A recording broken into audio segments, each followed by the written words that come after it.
কেন drop out হলেন, কেন মানে তার উচ্চশিক্ষাটা সমাপ্ত করতে পারলেন না, এই বিষয়গুলো। তো তারেক রহমান ঢাকা বিশ্ববিদ্যালয়ের ছাত্র ছিলেন, এটা ধ্রুব সত্য। যে তখন যে কঠিন একটা জীবন সংগ্রাম বেগম খালেদা জিয়া কিংবা তার ছেলেদের করতে হয়েছে, উচ্চশিক্ষা সম্পন্ন না করতে পারা মানে আপনাদের দলের শীর্ষ নেতা, এটা থেকে আপনাদের মানে দলের মধ্যে কোনো সমস্যা হয় মানে ইডেন কলেজে পড়েছিলেন কিংবা ঢাকা বিশ্ববিদ্যালয়ে পড়েছিলেন কিংবা আপনার আমেরিকায় তাদের সন্তানরা উচ্চশিক্ষায় শিক্ষিত, তারা তো ভুলভাল অনেক কথা বলেছেন। পৃথিবীতে বহু রাজনৈতিক নেতৃত্ব তারা কিন্তু উচ্চশিক্ষায় শিক্ষিত ছিলেন না। অতীতে রাজনৈতিক বিবেচনায় শিক্ষক নিয়োগ দেওয়া হয়েছে, ফলে ওয়ার্ল্ড র্যাঙ্কিং বা আন্তর্জাতিক র্যাঙ্কিংয়ে ঢাকা বিশ্ববিদ্যালয় নেই।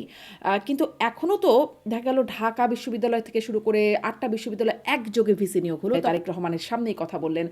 তারেক রহমান বললেন পুলিশ কোনো দলের না, তিনি প্রমাণ করে দিলেন তিনি জাতীয়তাবাদী আদর্শের বা জাতীয়তাবাদী দর্শনের কথা বলেছেন, তিনি জাতীয়তাবাদী দলের রাজনীতির কথা কিন্তু বলেন নাই। তারপরেও হয়তোবা তার সেখানে সে কথাটি এইভাবে বলা। তখনও মুক্তিযুদ্ধের চেতনায় আপনি আমি বিশ্বাসী না, আমরা তো বিশ্বাসী, কিন্তু মুক্তিযুদ্ধের চেতনায় বিশ্বাসী বললে আমরা তখন বুঝতাম যে আচ্ছা ঠিক আছে। গুরুত্বপূর্ণ ব্যক্তি আছেন যাদেরকে আমরা আওয়ামী ঘরানার লোক হিসাবে আমরা জানি, তারা তো সচিব হিসাবে কাজ করছে নেত্রকোনার সাব রেজিস্ট্রি অফিসে। সেখানে চার্টারে শেখ মুজিবুর রহমানের নাম লেখা আছে, মানে একটা উদ্বোধন অনুষ্ঠানে সেখানে এমপি সাহেব ছিলেন না, তিনি আসলে বিদ্রোহী প্রার্থী ছিলেন। এইটা একেবারে অসত্য তথ্যের উপর নির্ভর করে মাসুদ কামাল সাহেব বলেছেন। রাজনীতিতে তাদের চ্যাপ্টার ক্লোজ, রাজনীতিতে তারা আসতে পারবে না। তারা যেভাবে গণহত্যা রক্ত নিয়েছে, গণহত্যার জন্য তারা যদি ক্লোজ না হয়ে আবার আসতে পারে, সেখানেও তাদেরকে আমরা ক্ষমা চাইতে বলেছি। তারা যে 71 সালের আওয়ামী লীগও ক্ষমা চায় নাই, জামাতও সরাসরি ক্ষমা চায় না। 24-এর গণ অভ্যুত্থানে যে আওয়ামী লীগের পতন হয়েছে, সেই আওয়ামী লীগ কিন্তু আগের আওয়ামী লীগ এক না।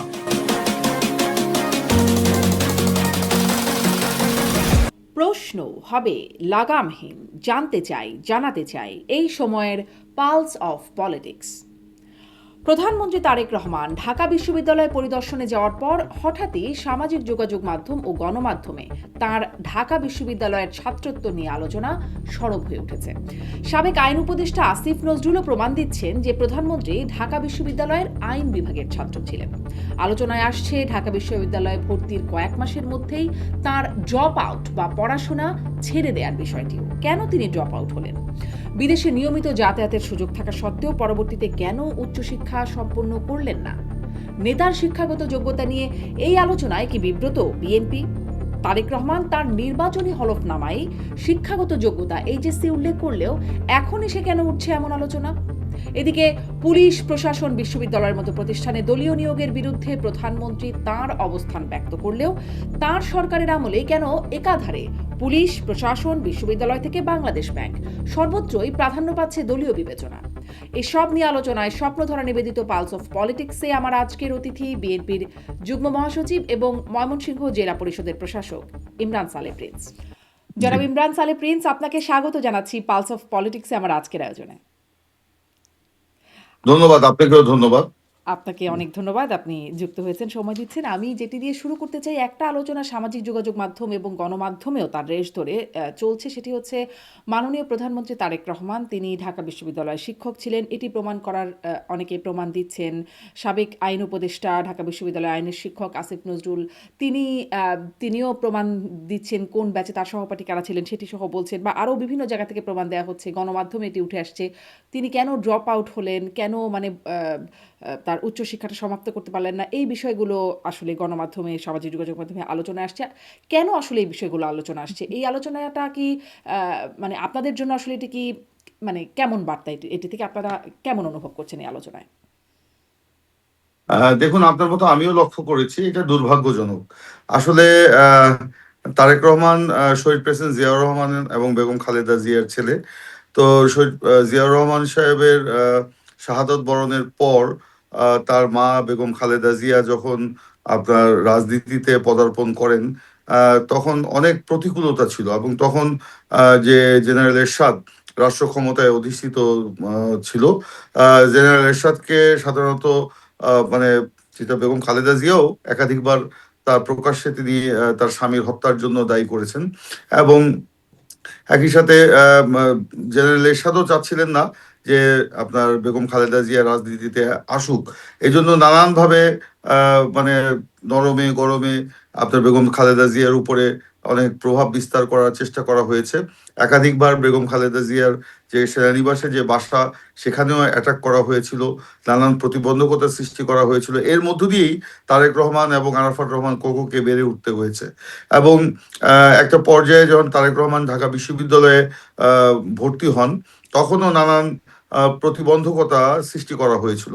এক পর্যায়ে আপনার জানেন যে সে সময় আন্দোলন যখন তুঙ্গে, যখন বেগম খালেদা জিয়া ক্যান্টনমেন্টের বাসা থেকে পায়ে হেঁটে মিছিল নিয়ে যখন আপনার কি বলে এটা, উনি মগবাজার হয়ে যখন গুলিস্তানের দিকে যাচ্ছিলেন, তখনই তিনি খবর পান তার বাসায় অ্যাটাক করা হয়েছে এবং তার ছেলে তারেক রহমানকে আহত করা হয়েছে। এবং তিনি তখন কিন্তু অ্যাম্বুলেন্স করে ছুটে যান এবং তিনি গিয়ে তারেক রহমানকে উদ্ধার করেন এবং পরে হাসপাতালে ভর্তি ছিলেন তারেক রহমান।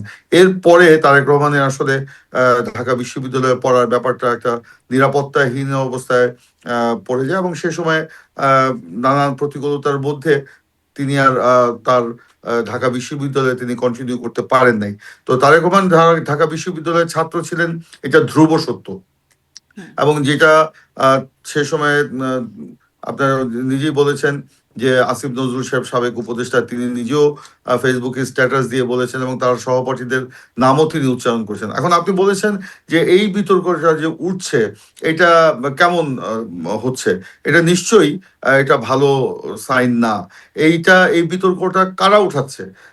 যাদের আসলে রাজনৈতিক আহ, মানে কোনো নাই, রাজনীতি যাদের অন্তঃসার শূন্য, যাদের রাজনীতি, তারাই কিন্তু এই বিতর্কটা উঠাচ্ছে, অর্বাচীন লোকরা উঠাচ্ছে। উঠিয়ে তারা একটা বিতর্ক সৃষ্টি করছে এবং জনসম্মুখে একটা বিভ্রান্তি সৃষ্টি করছে, যাতে তারেক রহমান সম্পর্কে জনগণের মধ্যে একটা ভুল বার্তা যায়, সেই অবস্থায় তৈরি এটা করছে। কি কিন্তু তারা ভুল কিন্তু বার্তা যাওয়ার মতো কোনো বিষয়? মানে ধরেন তিনি বিশ্ববিদ্যালয়ে গিয়েছেন, বিশ্ববিদ্যালয় থেকে ড্রপ আউট হয়েছেন। এটা কি আসলে জনগণের মধ্যে ভুল বার্তা যাবার মতো একটা বিষয়? মানে চেষ্টা হচ্ছে আপনি কখনোই বলছেন? না, কখনোই না যাবার মতো বিষয়। তারা তারা তো স্বীকারই করছেন না তারেক রহমান ঢাকা বিশ্ববিদ্যালয়ে ভর্তি হয়েছিল, হুম। ছাত্র ছিলেন। এটা তো তারা স্বীকারই করেন না এবং তারা নানান রকম ভাবে মানে অপপ্রচারে লিপ্ত রয়েছে। তো যাই হোক, আহ, বাংলাদেশের মানুষ অত্যন্ত সচেতন। আমরা আশা করি জনগণ এই মানে যারা বট বাহিনী বলা হয় যাদেরকে, তাদের এই অপপ্রচারে আপনার জনগণ বিভ্রান্ত হবে না। হ্যাঁ। ধরেন প্রশ্নটা সুন্দর না শোনালেও আমি একটু জিজ্ঞাসা করতে চাই যে ধরুন এই সময়ে এসে উচ্চশিক্ষা সম্পন্ন না করতে পারা মানে আপনাদের দলের শীর্ষ নেতা, এটাতে কি আপনাদের মানে দলের মধ্যে কোনো সমস্যা হয়? মানে শিক্ষাগত যোগ্যতার জায়গা থেকে আহ, স্নাতক সম্পন্ন করতে না পারা একজন ব্যক্তি আছেন না না নেতা। না, এটা কোনোভাবেই কোনো সমস্যার সৃষ্টি হচ্ছে বলে তো আমরা মনে করি না, এবং কোনো সমস্যাও সৃষ্টি হয়নি। উনি তো কোনো কিছু লুকান নাই। হুম, হুম, হুম। হুম, উনি আপনার সেই হলফনামায় সময় যে লিখেছেন। হুম, প্রতিকূল যে পরিস্থিতি, সেই প্রতিকূল পরিস্থিতির মধ্যে দিয়ে তো চলতে হয়েছে। তখন যে কঠিন একটা জীবন সংগ্রাম বেগম খালেদা জিয়া কিংবা তার ছেলেদের করতে হয়েছে, তারেক রহমান বা আরাফাত রহমান কোকর, হুম। এটা তো বাস্তবতা। আমরা যারা সেই সময় রাজনীতি করেছি, খুব ঘনিষ্ঠভাবে দেখার সুযোগ হয়েছে, আমরা তো দেখেছি সেই জিনিসগুলো। এটা তো বিষয়টা কি আচ্ছা আপনারা মানে যেহেতু এটা দেখেছেন। বিব্রতকর পরিস্থিতি না। একদম। এবং হুম, আপনি জানেন যে তারেক রহমান আছে, ঠিক আছে, ধরেই নিলাম যে উনি হয়তো উচ্চশিক্ষা কমপ্লিট করতে পারেন নাই, হুম, কিন্তু এর আগে আমরা যারা যারা ক্ষমতায় ছিল দেখেছি উচ্চশিক্ষায় শিক্ষিত হুম। তারা ইডেন কলেজে পড়েছিলেন কিংবা ঢাকা বিশ্ববিদ্যালয়ে পড়েছিলেন, কিংবা আপনার আমেরিকায় তাদের সন্তানরা উচ্চশিক্ষায় শিক্ষিত, তারা তো ভুলভাল অনেক কথা বলেছেন। এবং তারা তাদের যে মানে রাজনৈতিক শিষ্টাচার বলে তো তখন কিছু ছিল না। কিন্তু সেটা তো বেগম খালেদা জিয়া কিংবা তারেক রহমানের মধ্যে সেটা আমরা দেখছি না। তাদের যে মানে সহনশীলতা, তাদের যে শ্রদ্ধাবোধ, তাদের যে অন্যের প্রতি সম্মান বোধ, সেটা তো ওই যে উচ্চশিক্ষায় জি, তথাকথিত একদম উচ্চশিক্ষায় স্পষ্ট। শিক্ষিত মানে প্রশ্নটা তাহলে তাদের কাছ থেকে প্রশ্নটা এটা তাহলে একটু এটা রিফ্রেম সমান করি। পড়ে না। জনাব ইমরান সালেহ প্রিন্স, মানে উচ্চশিক্ষা থাকলেই যে ভালো রাজনীতিবিদ হওয়া যাবে বা যোগ্য রাজনীতিবিদ হওয়া যাবে তেমনটা না। কিন্তু উচ্চশিক্ষা না থাকলে রাজনীতি করতে কি কোনো সমস্যা হয় কিনা? কোনো সমস্যাই না। পৃথিবীতে বহু রাজনৈতিক নেতৃত্ব তারা কিন্তু উচ্চশিক্ষায় শিক্ষিত ছিলেন না। জন মেজর, রবার্ট মুগাবে, তো এরকম তো অনেকেই আপনার ছিলেন, তারা তো উচ্চশিক্ষায় শিক্ষিত ছিলেন না। কিংবা ধরেন আমাদের বাংলাদেশে মৌলানা মজলুম জননেতা মৌলানা আব্দুল হামিদ খান ভাসানী, এনারা তো উচ্চশিক্ষায় শিক্ষিত ছিলেন না, কিন্তু ওনারা তো যে কোনো বিচারে ওনারা জাতীয় নেতা, এবং জাতিকে তারা নেতৃত্ব দিয়েছে, জাতির আহ মেধা মননকে তারা জাগিয়ে তুলেছেন, জি। এবং দেশের স্বাধীনতা সংগ্রামে তারা নেতৃত্ব দিয়েছেন। আপনার রবার্ট মুগাবে বলেন কিংবা জন মেজর বলেন, তারা তো উচ্চশিক্ষায় শিক্ষিত ছিলেন না, বঙ্গবন্ধু শেখ তারা তো মুজিবুর সেসব রহমান দেশে ইউনিভার্সিটি ড্রপ আউট। নেতৃত্ব দিয়েছেন। জি। জি, শেখ মুজিবুর রহমান সাহেব, বঙ্গবন্ধু শেখ মুজিবুর রহমান তিনিও তো ইউনিভার্সিটি ড্রপ আউটই ছিলেন। আপনি যেহেতু ছিলেন তো, এটা তো কোনো সমস্যা তালিকা হয়নি। বলছিলেন, জি, এটাতে কোনো সমস্যা হয়নি জি, আপনি বলছেন। কিন্তু এটাও কি আসলে তিনি ধরেন আমাদের মাননীয় প্রধানমন্ত্রী, তিনি বিদেশে থেকেছেন দীর্ঘ সময়, বা যাতায়াত তার ছিল, উচ্চশিক্ষার সুযোগ তার সেখানেও ছিল, মানে শিক্ষার প্রতি কোনো অনীহা কি আমাদের মাননীয় প্রধানমন্ত্রীর শিক্ষা জীবনে ছিল কিনা? এখন তিনি কখনোই ছিল জি, না, কখনোই ছিল না। শিক্ষা জীবনে তার শিক্ষার প্রতি অনীহা কখনোই ছিল না, কিন্তু পরিস্থিতি হয়তো অনেক কিছুই অ্যালাউ করে না। এটা হলো বাস্তবতা। আচ্ছা, এইটা আপনার জীবন দিয়েও আপনি অনেক কিছু বুঝতে পারেন, যে আপনি যা করতে চান পরিস্থিতি হয়তো অনেক সময় অ্যালাউ করে না, সেটা আপনি আচ্ছা, করতে পারেন না। আচ্ছা, তো সেই সময়কার যে রাজনীতি, সেই সময়কার যে পরিবেশ, এটা তো একেবারেই এই আজকের দিনে আমি উপলব্ধি করতে পারবো না। জি, আমি যদি তখন নিজের চোখে যদি সেটা না দেখতাম, নিজের জীবন দিয়ে যদি সেটা আমি উপলব্ধি না করতাম, তাহলে তো সেটা বিশ্বাসযোগ্য ছিল। কিন্তু আমরা নিজের চোখে তো দেখেছি সেই বিষয়গুলো। আজকে ধরেন তারেক রহমান বাংলাদেশের প্রধানমন্ত্রী, কিন্তু তার যে কথাবার্তা, তার যে চলন বলন, তার যে আপনার দেশে বিদেশে তার যে মানে কনভারসেশন বা তার যোগাযোগ, কন্ট্যাক্ট, কানেক্টিভিটি, এগুলি কি কোনো কিছুই আপনার কমতি আছে? জি, জি। একদম আপনার বক্তব্য স্পষ্ট। মানে যা আপনি চোখে দেখেছেন সেখান থেকে আপনি আপনার বিশ্লেষণটা করছিলেন। এখন বর্তমান বাস্তবতায় যে আমরা চোখে দেখছি, একটু অন্য প্রসঙ্গে এসে বলতে চাই যে আপনি বলছেন যা করতে চান পরিস্থিতি সবসময় সেটা অ্যালাও করে না। এখন আমরা মাননীয় প্রধানমন্ত্রীকে যা করতে চান বলে দেখছি, বা তিনি বলছেন যে তিনি করতে চান। তিনি বলছেন ঢাকা বিশ্ববিদ্যালয় থেকে, তো আগের যে প্রসঙ্গটা কথা বলছিলাম, ঢাকা বিশ্ববিদ্যালয় সফর থেকেই তো সেই আলোচনার উদ্রেক। সেখানে তিনি একটি কথা বলেছেন যেটি নিয়ে খুব আলোচনা হচ্ছে, যে অতীতে রাজনৈতিক বিবেচনায় শিক্ষক নিয়োগ দেওয়া হয়েছে, ফলে ওয়ার্ল্ড র্যাঙ্কিং বা আন্তর্জাতিক র্যাঙ্কিংয়ে ঢাকা বিশ্ববিদ্যালয় নেই। কিন্তু এখনও তো দেখা গেল ঢাকা বিশ্ববিদ্যালয় থেকে শুরু করে ৮টা বিশ্ববিদ্যালয় একযোগে ভিসি নিয়োগ হলো, তখনও সেখানে রাজনৈতিক সাদা দলের নেতাদের বা কেন্দ্রীয় বিএনপি নেতাদের মধ্যে থেকে সেখানে তারা ভিসি নিয়োগ হয়েছেন। আমি যদি বলি পুলিশের সেই ডিআইজি যিনি কথা বললেন পুলিশ সপ্তাহে, তারেক রহমানের সামনেই কথা বললেন, তারেক রহমান বললেন পুলিশ কোনো দলের না, তিনি প্রমাণ করে দিলেন তিনি জাতীয়তাবাদী আদর্শের বা দলীয় আদর্শের একজন পুলিশ কর্মকর্তা। মানে তারেক রহমান যা বলছেন, বাস্তবতা কি তা বা পরিস্থিতি কি তা এখানেও অ্যালাউ করছে না? না, সেটা সেরকম আমি ডিআইজি সাহেবের সে বক্তব্য কয়েকবারই শুনেছি। তাকে আমি ব্যক্তিগতভাবেও চিনি।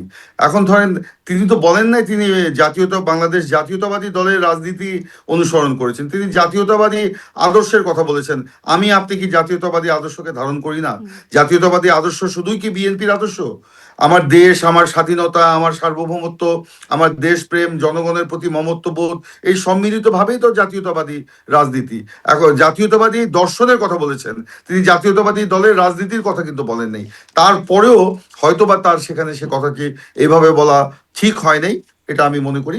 কিন্তু তিনি যে আপনার সেই সময় আপনার স্ট্রাগল করেছেন, আপনার আওয়ামী লীগ আমলে তাকে বারবার চাকরি থেকে বের করে দেওয়া হয়েছিল, তাকে নিগৃহীত করা হয়েছিল, তাকে ডিমোশন করে দেওয়া হয়েছিল, তার সমস্ত আপনার প্রাপ্য যে সম্মান কিংবা যে সুবিধা সেগুলো কেড়ে নেওয়া হয়েছিল। এগুলো কি অস্বীকার করতে পারবেন? সে তো বিসিএস দিয়েই তো আপনার পুলিশের চাকরিতে তিনি প্রবেশ করেছিলেন, কম্পিটিশন করেই তো তিনি পুলিশের চাকরিতে প্রবেশ করেছিলেন। তো তখন কেন এগুলো কেড়ে নেওয়া হয়েছিল? হুম। সেগুলো কি আপনার তখন দলীয়করণের আওতায় পড়ে নাই? এখন আপনি বলছেন যে এখনো অনেক কর্মকর্তাকে বাধ্যতামূলক অবসরে পাঠানো হচ্ছে। আমি বলছি, আমি একটু কথা শেষ করি। জি, দেখেন, বিগত 15 বছর আওয়ামী লীগের শাসন আমলে অনেক যোগ্য কর্মকর্তা, প্রশাসনিক কর্মকর্তাদেরকে তাদের লোককে জায়গা করে দেওয়ার জন্য আপনার প্রশাসন থেকে বিদায় করে দেওয়া হয়েছিল, বাধ্যতামূলক অবসরে দেওয়া হয়েছিল। তারা কিন্তু সবাই যে বিএনপির মতাদর্শে বিশ্বাসী তা কিন্তু না। সবাই যে বিএনপি মতাদর্শে বিশ্বাসী ছিলেন তা না, কিন্তু তারা কিন্তু গুড অফিসার ছিলেন, ভালো অফিসার ছিলেন। কিন্তু শুধুমাত্র তাদের দলীয় লোকজনকে আপনার প্রাধান্য দেওয়ার জন্য, দলীয় মতাদর্শের লোকজনকে প্রাধান্য দেওয়ার জন্য তা এগুলো করা হয়েছিল। এখন যে ফ্যাসিবাদের অবসানের পর একটা গণতান্ত্রিক সরকারের সময় এসে তারা যদি তাদের সেই মানে ওগুলো ফেরত পেতে চান বা সেটা যদি আবেদন করেন, যে অন্তর্বর্তীকালীন সরকারের সময় অনেকে আবেদন করেছিলেন, তারা ফেরত পেয়েছে। এই সরকারের বর্তমান সরকারের সময়ও আবেদন করেছেন, অনেকে ফেরত পেয়েছেন। অনেককে অবসরে তাদের প্রাপ্য সম্মান দিয়ে অবসরে পাঠিয়ে দেওয়া হয়েছে। এটা কি অযৌক্তিক? একটা আমরা তো মনে রাখতে হবে যে গত 15টা বছর মানে একটা তাহলে মানে কঠিন পার্থক্যটা কি হলো? কঠিন কঠোর, 15 বছরে যেটা আমি দেখেছি বলি তখন বলতো মুক্তিযুদ্ধের চেতনায় বিশ্বাসী, তখনও মুক্তিযুদ্ধের চেতনায় আপনি আমি বিশ্বাসী না, আমরা তো বিশ্বাসী, কিন্তু না মুক্তিযুদ্ধের না চেতনায় বিশ্বাসী বললে আমরা তখন বুঝতাম যে আচ্ছা ঠিক আছে, ওই যে আপনারা মানে সবসময় এখন রাস্তায় বলি আমরা যেটা চেতনা ব্যবসায়ী, তো সেই রকম আমরা তখন একটা ট্যাগ মনের মধ্যে চলেই আসতো। এখন যখন বলছেন জাতীয়তাবাদী আদর্শে বিশ্বাসী তিনি, মানে বেগম খালেদা জিয়াকে নিশ্চয়ই সম্মান করবেন, কিন্তু অনেকগুলো বিশেষণে বিশেষায়িত করে তিনি বলছেন, যেটি আসলে ঠিক আপনারা মানে দলীয় নেতাকর্মীরা যেটা করেন বা করার কথা তিনি সেভাবে করছেন।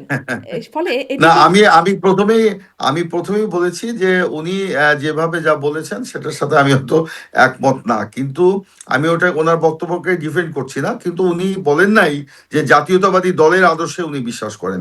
মুক্তিযুদ্ধের চেতনা অবশ্যই আমি আপনি ধারণ করি না, হ্যাঁ, আমি আপনি লালন করি না, কিন্তু তাই বলে তো আওয়ামী লীগের যে যেভাবে আওয়ামী লীগের তৃতীয় শ্রেণীর কর্মীর মতো তৎকালীন যে প্রশাসনিক কর্মকর্তারা যেভাবে আওয়ামী লীগকে সার্ভ করেছে, তো সেগুলো তো এখন আমরা দেখছি না, এবং সেগুলো আমরা চাইও না। এখন ওই যে আমি যেটা বললাম, আওয়ামী লীগের আমলে যাদেরকে ঝেঁটিয়ে বিদায় করে দেওয়া হয়েছিল, তারা যদি এখন তাদের প্রাপ্য সম্মান তারা ফিরে পেতে চান, তাদের মর্যাদা ফিরে পেতে চান, তাদের চাকরি ফিরে পেতে চান, সরকার যদি বিবেচনা করে, করতেই পারে। আর বিশ্ববিদ্যালয়ের শিক্ষকদের ব্যাপারটি আপনি বলেছেন যে ভিসি নিয়োগ দেওয়া আর শিক্ষক নিয়োগ দেওয়া কিন্তু এক বিষয় না।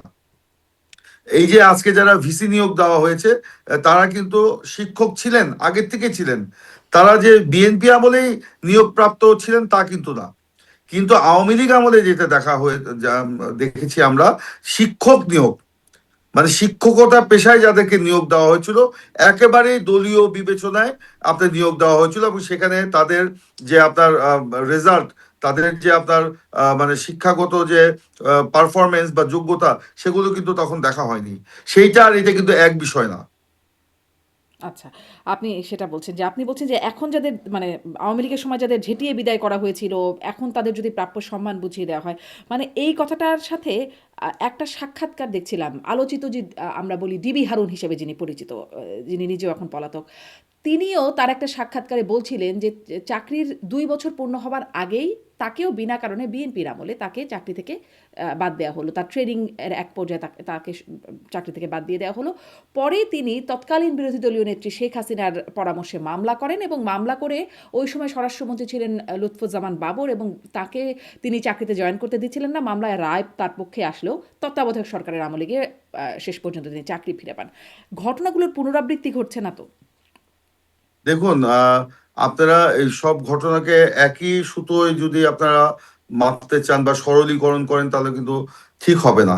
সেই সময় আপনার এই যে ডিবি হারুনের যে প্রসঙ্গটি আপনি বললেন, তার ব্যাকগ্রাউন্ড যদি আপনি দেখেন, তিনিও তাহলে মেধাবী ছিলেন, দেখবেন মেধাবী মানে শিক্ষাগত জীবনে তো মেধাবীই ছিলেন। আমি আমি আমি আমি আমি সেটা আমি জানি না, আমি সেটা আপনার সাথে ডিবেট করতে চাই না এটা নিয়ে, বা তর্ক করতে চাই না, বা এটা নিয়ে আমি কিছু বলতে চাই না। কিন্তু তখন যে ঘটনাগুলোর কথা বললেন, সেই সময়ে আওয়ামী লীগ আমলে যাদের নিয়োগটা সেভাবে হয়েছিল, যেভাবে তাদেরকে পদায়ন করা হয়েছিল, আপনার যোগ্য অনেক ব্যক্তিকে বাদ দিয়ে কিন্তু পদায়ন করা হয়েছিল, এইটাই উচিত না। হুম। এটা যদি এখনো হয়ে থাকে, সেটাও আমি মনে করি না সেটা উচিত হবে। সেই জন্য আমাদের যে যোগ্যতার যে মাপকাঠি, সে যে যোগ্য, সে যে দলেরই হোক না কেন, তাকে সেখানে সে সম্মান দিতে হবে। আপনি এখনো অনেক সচিব, এখনো অনেক আপনার ধরেন গুরুত্বপূর্ণ ব্যক্তি আছেন, আহ, যাদেরকে আমরা আওয়ামী ঘরানার লোক হিসাবে আমরা জানি, তারা তো সচিব সচিব হিসাবে কাজ করছে। কেউ যে নাই এরকম তা কিন্তু না, হুম। তারা কিন্তু এখনো কাজ করছেন। তো সেই কারণে তাদেরকে আপনি একেবারে ওইরকম করে যে আওয়ামী লীগের মতো এখন ঝিটিয়ে বিদায় করে দেওয়া হয়েছে তা কিন্তু না। আপনার হ্যাঁ, কাদেরকে সেটা করা হয়েছে, যারা অন্তর্বর্তীকালীন সরকারের সময় কিছু লোককে এখানে চুক্তি ভিত্তিক নিয়োগ দেওয়া হয়েছিল, এবং সেই চুক্তিভিত্তিক নিয়োগ যাদের দেওয়া হয়েছিল সেই চুক্তিগুলো বাতিল করা হয়েছে। জি।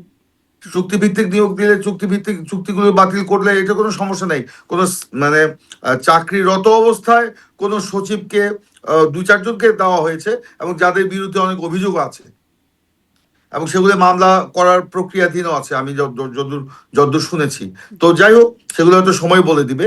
তো এই কিন্তু বিতর্কে ধরেন আমি ধরেন না মানে গিয়ে হ্যাঁ, যেটা আমি বলতে চাই যে আসলে এইখানে থেকে আমাদের এই প্রশাসনকে আমার বের করে নিয়ে আসতে হবে এবং প্রশাসনকে তাদের পারদর্শিতা এবং তাদের যে পেশাদারিত্ব এইটার মধ্যে একটা শক্তিশালী অবস্থান দাঁড় করাতে হবে। খুবই দারুণ। মানে এটাই তো প্রত্যাশা। কিন্তু আপনারাও সেই আওয়ামী লীগ আমলের দলীয়করণের ঘোর বিরোধিতা করতেন। আমাদের অনুষ্ঠানগুলোতেও আমরা শুনতাম যে তখন যেই দলীয়করণ হতো তার বিরুদ্ধে বলতেন। কিন্তু আপনারাও কত ক্ষমতা নিয়ে ধরেন প্রশাসক, সবগুলো সিটি কর্পোরেশনের প্রশাসক, দলীয় প্রশাসক। আগের প্রশাসক বাদ দিয়ে দলীয় প্রশাসক। পুলিশের এই যে জাতীয়তাবাদী আদর্শে তারা এখন দায়িত্বে আছেন। মানে ঊর্ধ্বতন কর্মকর্তার পদে আছেন। সবখানেই তো মানে বাংলাদেশ ব্যাংক থেকে এই যে একবারে অল্প কয়দিনের মধ্যে অনেকগুলো জায়গায় দলীয় বিবেচনায় নিয়োগ দেখা গেল। তাহলে আমি দলীয়করণ বলি হলো না? আমি বলি আমি বলি একটু, দলীয় সরকার যখন ক্ষমতায় থাকে সেখানে তার দলের নীতি আদর্শের সাথে আপনার সামঞ্জস্যপূর্ণ হলে কয়েকজনকে এভাবে নিয়োগ দিতেই পারে, দেওয়াই যায়। এটা সারা বিশ্বব্যাপী এই ট্র্যাডিশনটা আছে। ভারত বলেন, হুম। ব্রিটেন বলেন, আমেরিকা বলেন, তারপরে অন্যান্য দেশেও আপনার কিন্তু সেটা আছে। বাংলাদেশের ক্ষেত্রে নাই। এখন এইটা তো মনে রাখতে হবে, এটা হলো দলীয় সরকার, একটা রাজনৈতিক দলের সরকার। এটা কিন্তু অন্তর্বর্তীকালীন নিরপেক্ষ সরকার নয়।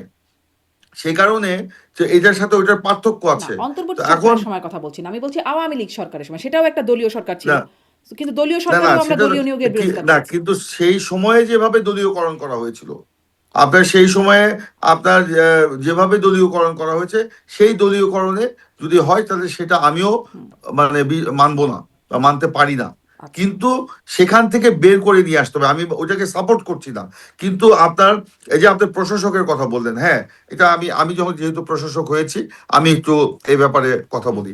এখানে এখানে আপনার ধরেন অন্তর্বর্তীকালীন সরকারের সময় আপনার যেহেতু আওয়ামী লীগের যারা চেয়ারম্যান ছিলেন এইসব জেলা পরিষদগুলিতে বা সিটি কর্পোরেশনগুলিতে মেয়র ছিলেন, তারা সব পলাতক ছিল এবং সেই সময় পরবর্তীতে বিভিন্ন মামলায় তারা আপনার জড়িত হয়ে গেলেন এবং সেখানে বিভিন্ন হত্যাকাণ্ডের সাথে তারা জড়িত, তারা পালিয়ে গেছেন। তো সেই সময় আপনার একটা আইন সংশোধন করে প্রশাসক নিয়োগের একটা বিধান তৈরি করা এবং সেই জন্য সব মানে প্রশাসনের যারা কর্তা ব্যক্তি ছিলেন, ধরেন বিভাগীয় কমিশনার কিংবা অতিরিক্ত কমিশনার কিংবা ডিসি কিংবা অতিরিক্ত জেলা প্রশাসক, তাদেরকে এইসব জায়গায় পদায়ন করা হয়েছিল। তাদের নির্দিষ্ট কাজের বাইরে অতিরিক্ত কাজ হিসাবে এটা দেওয়া হয়েছিল, যে কারণে তাদের নিজেদের কাজও আপনার হ্যাম্পার হচ্ছিল, এই কাজও আবার নতুন করে যেটা দেওয়া হয়েছিল সেখানেও আপনার কাজে হ্যাম্পার হয়েছে এবং সেগুলো তারা সঠিকভাবে করতে পারছিল না। এখন যেহেতু দলীয় সরকার ক্ষমতায় এসছে, আমাদের এজেন্ডা তো আবার একটা দ্রুত নির্বাচন করে জনপ্রতিনিধিদের হাতে আমরা দিয়ে দিব। এখন এই যে যারা অতিরিক্ত দায়িত্ব হিসাবে প্রশাসনের লোকজন দায়িত্বে ছিলেন, তারাই আর এখানে থাকতে চাচ্ছিলেন না। এখন এখানে তাদেরকে সরিয়ে দিয়ে কাদেরকে, এখন রাজনৈতিক তারা থাকতে নেতৃবৃন্দকে চাচ্ছিলেন এখানে না এটা কোথায়? মানে এটা কাদের কাছে বললেন যে আমরা থাকতে চাচ্ছি না? সরকারের কাছে বলেছে। আচ্ছা, এটা কি আপনার স্টেটমেন্ট দিয়ে বলার কথা? আচ্ছা। এটা তাদের চ্যানেলে তারা বলেছে, হুম। তাদের এটা একটা চ্যানেলে নতুন তারা বলেছে। ইনফরমেশন যে তারাই থাকতে চাচ্ছিলেন নো, না। আপনার নতুন ইনফরমেশন না, এটাই হলো বাস্তব। আবার তারা নিজেরাও, যেমন ধরেন আমার এখানে জেলা যিনি মানে প্রশাসক ছিলেন, অতিরিক্ত বিভাগীয় কমিশনার, আমি যেদিন আমি দায়িত্ব হস্তান্তর আহ, করেন আমাকে, তিনি বলেন আমি হাফ ছেড়ে বাঁচলাম। কেন, আমি জিজ্ঞেস করলাম। তো বললো যে ভাই, আমার এখানে আমার যে দায়িত্ব এর অতিরিক্ত দায়িত্ব হিসেবে এখানে পালন করছিলাম, যার কারণে আমি জেলা পরিষদের কাজে আমি মন দিতে পারছিলাম না বা মনোযোগ দিতে পারছিলাম না। হুম। আমার এত কাজের পরেও আমি কিন্তু এখানে এসে যে সময় দেওয়া, ফাইল সাইন করা, চেক সাইন করা, এখানে হুম। প্রশাসন মানে 13টা উপজেলায় উন্নয়নমূলক যে কাজগুলো হচ্ছে সেগুলো তদারকি করা, সেগুলো ভিজিট করা, হুম। হুম। সেগুলো সঠিক মতো হচ্ছে কিনা সেগুলো দেখা, এগুলো আমার সব পক্ষে সম্ভব হচ্ছিল না। তো জি। তারা নিজেরাই তো বলেছে এখানে, এইটা তো তারা তাদের যে প্রশাসনিক চ্যানেল আছে, যে একদম ধরেন হুম। কি বলে এটাকে আপনার, তাদের যে প্রশাসনিক চ্যানেল আপনার এটা কি বল, জনপ্রশাসন মন্ত্রণালয়, তার মাধ্যমে সরকারকে তারা জানিয়েছে আচ্ছা, কিন্তু এবং আমরা সে কারণে এটা দিয়েছে। সবসময় যেটি দেখেছি আসলে যে যতই কাজের প্রেশার থাকুক গুরুত্বপূর্ণ পদগুলো কেউ ছাড়তে চান না, বরঞ্চ সেই না পদে যাবার জন্য নানান তদবির থাকে। না, এটা তদবির থাকে, কিন্তু একজনকে যদি আপনার 10টা কাজ দিয়ে দেওয়া হয়, এটা তো সম্ভব হয় না। জি। আপনি ধরেন একজন জেলা প্রশাসক, এখন আপনার 157টা কমিটির সভাপতি একজন জেলা প্রশাসক। এখন একটা কমিটির মিটিং যদি 1 মাসে করতে হয়, তাকে মিটিংয়ে তো থাকতে হবে। তাকে তো আপনার, সে তো আপনার অন্য কাজ করতে পারবে না। এরকম বিভাগীয় কমিশনার বা অতিরিক্ত বিভাগীয় কমিশনার কিংবা অতিরিক্ত জেলা প্রশাসক যারা আছেন, তারা সবাই কিন্তু আপনার কেউ না কেউ আপনার 30টা 40টা এই করে এই কমিটির নির্বাচন কবে সভাপতি। হবে? এই নির্বাচন কবে হবে? মানে কবে আপনারা অতি আসলে দ্রুত হবে। অতি দ্রুত হলে আপনি জানেন যে আমরা মাত্র 84 দিন হলো আমরা মানে রাষ্ট্র ক্ষমতায় অধিষ্ঠিত হয়েছি। নির্বাচন করতে গেলে একটা প্রক্রিয়া লাগে এবং এখানে একটা বাজেট দিতে হয়, একটা বিশাল নির্বাচন। আপনার এখানে ইউনিয়ন পরিষদ নির্বাচন আছে, এখানে পৌরসভার নির্বাচন আছে, এখানে সিটি কর্পোরেশনের নির্বাচন আছে, এখানে জেলা পরিষদের নির্বাচন আছে, এখানে উপজেলা পর্যায়ে পরিষদের নির্বাচন আছে। এই যে 5টা টায়ারের নির্বাচন করতে গেলে যে বিশাল বাজেটের দরকার, সেই বাজেট তো বর্তমান সরকার রাষ্ট্র ক্ষমতায় এসে সে বাজেট তো পায় নাই, সে বাজেট তো অ্যালোকেশন করা নাই সরকারের কাছে। এখন এই যে অর্থ বছর যেটা শুরু হবে আগামী জুন থেকে, সে বাজেট সেশন শুরু হবে 7 তারিখে সম্ভবত। বাজেট সেশন শুরু হয়ে তো 8-10 তারিখে হয়তো বাজেট মানে পেশ করা হবে, সেখানে এই বাজেটগুলো প্লেস করা হবে।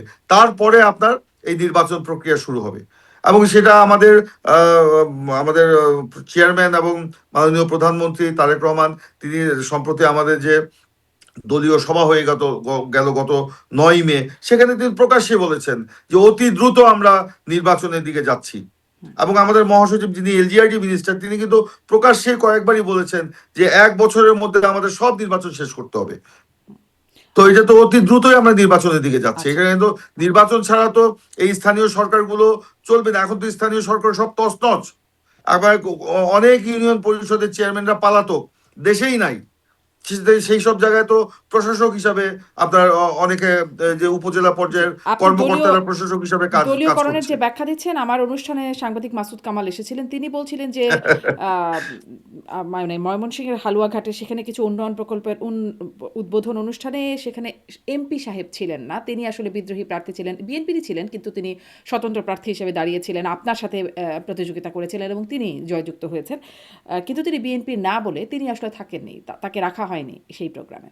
এটাও একটা এটা দলীয়করণ। একেবারে এইটা একেবারেই অসত্য তথ্যের উপর নির্ভর করে মাসুদ কামাল সাহেব বলেছেন। এই বক্তব্যের সাথে সত্যতার বিন্দু মাত্র মাত্র কোনো মানে সংযোগ নেই।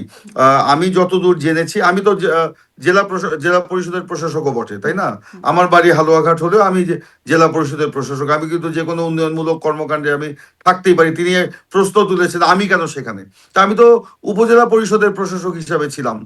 একজন প্রতিমন্ত্রী সরকারের উন্নয়নমূলক কর্মকাণ্ড উদ্বোধন করবেন, স্বাভাবিকভাবে প্রশাসনের পক্ষ থেকে এমপি সাহেবকেও দাওয়াত দেওয়া হয়েছিল বলে আমি জেনেছি। এখন এমপি সাহেব ছিলেন না কেন সেটা তো আমি বলতে পারবো না। এটা এমপি সাহেব বলতে পারবেন বা প্রশাসন বলতে পারবে, এর বাইরে তো আমার কোনো তথ্য জানা নেই। এবং আমি যতদূর জেনেছি ওনাকে কিন্তু আপনিও জেলা প্রশাসক, মানে আপনিও প্রশাসকের দায়িত্বে আছেন, এমপি সাহেব ছিলেন না কেন? আপনার সাথে সেই মানে একটা চেইন অফ কমান্ড থাকে না, বা একটা একটা কি বলে ওয়ারেন্ট অফ প্রেসিডেন্স থাকে, সেখানে সেই অনুযায়ী আপনাদের কোনো যোগাযোগ নাই এমপির সাথে, জেলা না, পরিষদের প্রশাসক? আমাদের সাথে কোনো যোগাযোগ নাই। প্রশাসনের আমি যতদূর জেনেছি লোকাল প্রশাসন থেকে মানে উপজেলা প্রশাসন থেকে ওনাকে আমন্ত্রণ জানানো হয়েছিল, এটুকু আমি জানি। এবং উপজেলা প্রশাসন থেকে যে ব্যানার করা হয়েছিল সেখানে তার নামও আমি দেখেছি সেখানে। আমন্ত্রণ জানিয়ে কি মানে তিনি থাকতে পারবেন কিনা সেটা নিশ্চিত করা, বা জানা যে থাকতে পারবেন না, এইটা এটা এইটা এটা তো দায়িত্বের এ- মধ্যে নেই? এ- এ- এ- এইটা তো আমার জানার কথা না। এটা উপজেলা প্রশাসনিক বলতে পারবেন। উনি থাকতে আহ, অপারগতা প্রকাশ করেছেন কিনা সেটাও আমি জানি না। ওনাকে আমন্ত্রণ জানানো হয়েছিল এবং আহ, আমরা আশা করেছিলাম যে থাকবেন, তিনি থাকেন নাই। আমি ওখানে গিয়ে ওনাদের মতোই আমি ওখানে গিয়ে ওনার ব্যানারে ওনার নামও দেখেছি আমি। আচ্ছা। যাই হোক, এই বিষয়ে আমি কিছু বলতে পারছি না এই ব্যাপারে। আচ্ছা। তবে হ্যাঁ। তবে যেটা মাসুদ কামাল সাহেব যেভাবে এটা উপস্থাপন করেছেন কালকে আপনার টক শোতে, আমি দেখেছি, কয়েকবারই দেখেছি। উনি ওনার সঠিক তথ্য ওনার কাছে ছিল না। ওনার কাছে ছিল না, যে কারণে উনি প্রশ্ন তুলেছেন অন্য এলাকার এমপিরা সেখানে ছিল, ওখানে এমপি ছিল না কেন?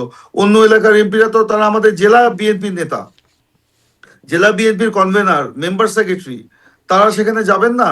যেখানে প্রধানমন্ত্রী আমাদের মিটিং এ দলীয় যে সভা হলো গত 9 মে, তিনি বলেছেন যে নির্বাচনী ইশতেহার বাস্তবায়নের ক্ষেত্রে তিনি দলের সহযোগিতা চেয়েছেন, রাজনৈতিক সহযোগিতা চেয়েছেন। তো আমরা তো সেখানে রাজনৈতিক সহযোগিতা করার জন্য উপস্থিত অন্য ছিলাম, এলাকার এমপিরা অন্যরাও, যাবেন অন্য বা এমপিরা জেলা উপস্থিত পরিষদের ছিলেন। প্রশাসক হিসাবে আপনি যাবেন, বিএনপির কেন্দ্রীয় নেতা হিসাবে আপনি যাবেন, সব মানে ঠিক আছে, কিন্তু সেখানকার এমপি কেন যাবেন না, প্রশ্নটা হচ্ছে এখানে। এবং সেটা কেন সেটা গেল না এমপি সাহেবই বলতে প্রশাসক পারবেন। বা মানে সেখানে কোনো সমন্বয় হলো না, ফলে এই প্রশ্নটা তো আসতে পারে যে এমপি, না, যেখানকার আমি এমপি আমি তিনি কেন যতদূর নাই। আমি যতদূর জেনেছি, আমি তাই বলেছি, প্রশাসন থেকে আমন্ত্রণ জানানো হয়েছিল, প্রথমে তিনি যাবেন বলেছিলেন, পরে হয়তো তিনি যান নাই, এইটুকুই আমি জানি, এর বেশি আমার জানা জানা নাই আচ্ছা, কিছু। প্রথমে তিনি যাবেন বলেছিলেন। জি, আমি শুনেছি তাই। আচ্ছা, আর আর দু একটা ছোট ছোট প্রশ্ন একটু আসি আপনাদের দলের নেতাদের দু একটা বক্তব্য। যেমন ধরেন, একটা বক্তব্য সামাজিক যোগাযোগ মাধ্যমে, খুব গণমাধ্যমে দেখছিলাম যে বিএনপি দলীয় হুইপ শরীয়তপুর ৩ আসনের এমপি তিনি বলছেন যে মিয়া নুরুদ্দিন, তিনি বলছেন যে যারা জামাতে ইসলামের দলের কথা বলছেন তারা বেহেশতের টিকিট বিক্রি করেছে, যারা ওই দলের মানে যে মসজিদের ইমামরা যারা ওই দলের বিশ্বাসী বা ওই দলটি করেন, তাদের পেছনে দাঁড়িয়ে নামাজ পড়লে নামাজ হবে না, এরকম একটা বক্তব্য বলছেন। এবং মানে তাদের জান্নাত জাহান্নাম ইত্যাদি নিয়ে প্রসঙ্গ তুলছেন। আগে জামাতে ইসলামীকে ঘিরে যেটি বলা হতো তারা জান্নাতে টিকিট বিক্রি করছেন, এখন আপনাদের দলের হুইপের পক্ষ থেকে কেমন বক্তব্য আপনাদের কাছে, মানে আপনার কাছে বক্তব্যটা কেমন লাগে, আপনি কি দেখেছেন? আমি কি বুঝতে পারলাম না বক্তব্যটা। আচ্ছা, আমি কি আপনাকে তাহলে একটু ওনার বক্তব্যটা আমি একটু আপনাকে যদি কোট করেই শোনাই যে উনি জি। কি বলছেন। জি। আহ, আচ্ছা, উনি বলছেন যে আম, মসজিদের ইমাম যারা জামায়াতে ইসলামী করেন তাদের পেছনে নামাজ পড়লে নামাজ হবেন না, এবং তিনি জামাতকে মোনাফেক আখ্যায়িত করে বলেছেন তাদের অবস্থান হবে কাফেরদেরও নিচে জাহান্নামের সবশেষ স্তরে। এটা মিয়া নুরুদ্দিন অপু যদি বলে থাকেন যে তার ব্যক্তিগত বক্তব্য, নিশ্চয়ই কোনো কারণ আছে বলার। রাজনৈতিক বক্তব্য তো রাখতেই পারেন। মোনাফেক তো মোনাফেকি, তারা তো জাতির সাথে মোনাফেকি করেছে 71 সালেই। তো সেখানে আপনার মোনাফেককে তো মোনাফেক বলতেই পারে। তো তাহলে কি এটা আমরা আমি বিএনপিকে মনে করি। মোনাফেকের দোসর বলতে পারি? কেন? কারণ আপনারা একসময় তাদের সাথে জোটে ছিলেন, তাদের দোসর কেন বলবেন? মানে যেহেতু তাদের সাথেই জোটবদ্ধ হয়ে নির্বাচন করেছেন, না, না, না, না, আপনি দোসর রাজনীতি তো করেছেন, ক্ষমতা, আমরা তো তাদের দোসর হতে পারি না। তারা আপনাদের আপনারা দোসর। আপনারা না, না, তারা আমাদেরও দোসর ছিল, এটাও আমি বলি না। আপনি ধরেন তাদের, হ্যাঁ, আমি তো অস্বীকার করব না, তাদের সাথে তারা আমাদের সাথে জোটে ছিলেন, এবং সেটা ছিল মিনিমাম একটা রাজনৈতিক মানে জোট, একটা নির্বাচন কেন্দ্রিক জোট ছিল, এটা অন্য কোনো বিষয় ছিল না। এখানে এখানে গণতন্ত্রের জন্য যে আন্দোলন করার প্রশ্নে আমরা এক হয়েছিলাম।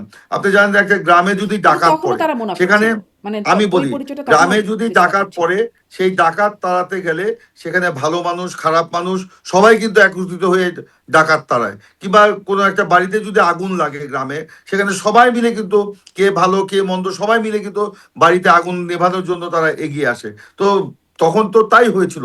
কিন্তু এখন তো যখন আপনার গণতন্ত্র প্রক্রিয়ায় যখন আমরা ফিরে এসেছি, যার যার অবস্থানে আমরা ফিরে গিয়েছি, এখন সেখানে মোনাফেককে যদি মোনাফেক না বলা যায়, তখন তাহলে তো বলা যেত, মুশকিলের ব্যাপার। তখন কি আপনারা বলতেন এভাবে মোনাফেক? তখন তো এই ইস্যুগুলো আসে নাই। তখন তো এই যে নির্বাচনের আগে তারা কি বলে বেহেশতের টিকিট বিক্রি করার বিষয় আসে নাই, সেই জন্য তো তখন আমরা বলিও নাই। হুম, না, এখন তো গত মানে নির্বাচনে মুনাফিক তারা ইস্যুটা তো বলতেন বেহেশতের একাত্তরের টিকিট বিক্রি একাত্তরের করেছে অবস্থান নিয়ে। ওপেনলি, ওপেনলি, এবং এটাও বলেছে জামাতকে ভোট না দিলে কাফের হয়ে যেতে হবে, এমন কথাও শুনেছি আমরা। হুম। এবং গ্রামের সাধারণ মহিলাদেরকে তারা ধর্মের কথা বলে, ধর্মের দোহাই দিয়ে তারা ভোট নিয়েছে সেখানে। তো এগুলো তো আসছে, ধর্ম রাজনীতিতে কোনো মানে মূল বিষয় হতে পারে না, কিন্তু তারা সেই ধর্মকে ব্যবহার করে তারা সেই কাজগুলো তারপর করেছে। আবার আপনি এতদিন বলেছেন পরে এসে মানে এই বক্তব্য কেন, মানে নির্বাচন তো হয়ে গেছে, এটা কেন তো এতদিন শেষ। পরে, কেন? আমরা আগেও বলেছি, হুম। আমরা 71-এর ব্যাপারে আমাদের কোনো আপোষ নাই। 71-এ যে তারা আমাদের সাথে আন্দোলন করেছিল বলে 71-এ তাদের ভূমিকা মুছে গিয়েছে, তারা দেশের স্বাধীনতার বিরোধিতা করেছিল, এটা মুছে গিয়েছে। তারা ধর্মের নামে রাজনীতি করে জনগণের সাথে মুনাফিকি করে, এটা কি মুছে গিয়েছে? কখনোই না।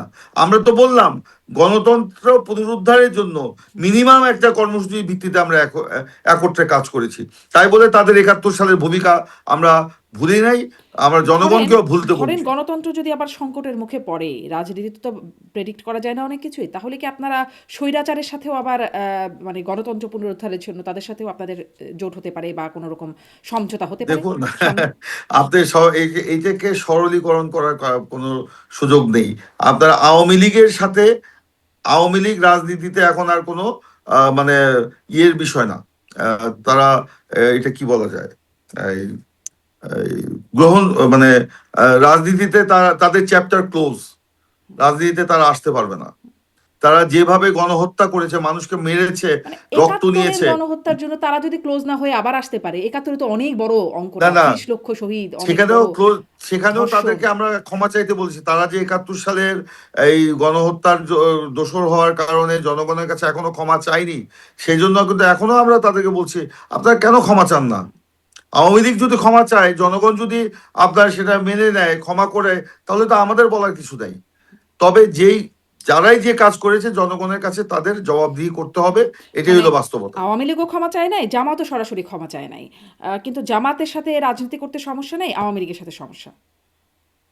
শুনেন, আওয়ামী লীগের সাথে আমি 24-এর গণ অভ্যুত্থানে যে আওয়ামী লীগের পতন হয়েছে, সেই আওয়ামী লীগ কিন্তু আগের আওয়ামী লীগ এক না।